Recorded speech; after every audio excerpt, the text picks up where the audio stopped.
All right, so I figured out why this wasn't rendering last time, and you want to make sure that it's set to prop underscore static. I had it set to something else. I think I had it set to prop detail. So you want it set to prop static, and then down here you get the world model and you can change it in there.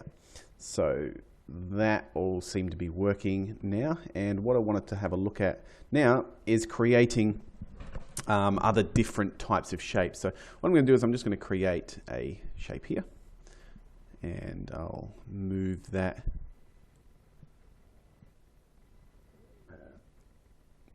around to here, and then go into this view, move it down.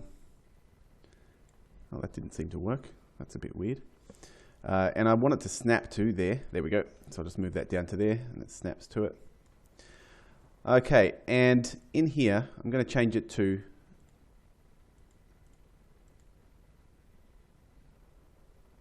down the bottom is what I'm looking for. Where it says categories, I want to leave that as primitives, but I want to change this type to a cylinder. Okay, this will give me a certain number of sides, and then I hit enter, and then I get a cylinder. So if I look into here, I get a cylinder now.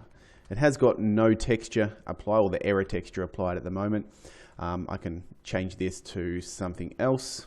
If I look up dev, I've actually installed a whole load of dev textures. Some of them seem to have nothing showing, so that seems to be a bit odd. But I have installed loads more textures in my tool, but I'm just going to set it up to this orange one here. Click replace. Oops. Just use this and put that on there. Okay, so I get that texture there. Now, if I do this again, I'll create another cylinder. I'll create this one back here. I'm going to make this one a bit larger. You see it's set to cylinder here. It's currently floating in the air, so I'll bring that down to that height and bring it up to there. And I'll turn this up to 12. And you'll see if I go over to there, that this cylinder here has got 12 sides on it. Now, sometimes you will want to remove faces from an object. So for example, along the top here, I've set all of these to no draw. Okay, so there is a texture in here called no draw. And if I just look up no draw, double click that, that is the no draw texture.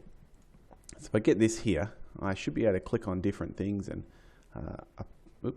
change it to no draw, apply that to there, etc. Okay, and that won't draw the top of that face because it's going to make it a bit more optimized. Since the player never sees that, I don't need to worry about drawing it because it's going to be above the general player view. Although up here, they might be able to see it. So that really depends. But in this case, I'm going to bring this up higher, and then you won't be able to see the top of that pillar. So there are other shapes you can make down the bottom here. If I just make another one and change this here to arch. Arch is a bit of an odd one. I'm not entirely sure how this is going to arch, but let's get this sorted. I think in side view I might do it like that and hit enter. It gives me a preview. I can change this to a full circle. I don't want that. I'm just going to go 180. And wall width there, that's all good. I'll just click OK. All right, so that has created an arch, except it's in top view. So I might scale that out a little bit like that. If I look at this object, there it is. Okay, so that's created an arch like that. Now what you can do with these is then carve it into a wall to get a hole going out of it. I'm going to delete that one. And there's a few other tools that we can use here. So I can also make a spike, a wedge. Wedges are also pretty easy to make using blocks. So for example, I just make a block. I'll bring this one down a little bit. It's too big. And then just using this clipping tool, clip down to there, hit enter, and I get a wedge shape like that. You can use this to make different shapes as well. So for example, I'll just draw from there to there, hit enter, and I've got that shape there for that brush. Let's go ahead and make another shape just here. And this one is going to be a torus. And I'll click enter. I get the option here, all these different options I can play around with. Hit enter and I get a torus shape. Torus is basically a donut. Not sure why it came out so funny looking like that. I might just try that one again with a square. And hit enter. There, that's a better torus shape. Of course, if I set the radius and change those, I can get ring shapes and so on. What else have we got? We've got sphere. So when you make a sphere, you'd want to make sure that it's square and hit enter and you'll get a sphere shape.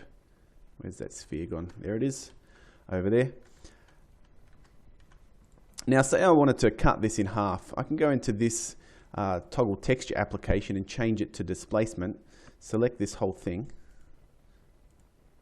displacement, create that displacement. I'll just go power of 2.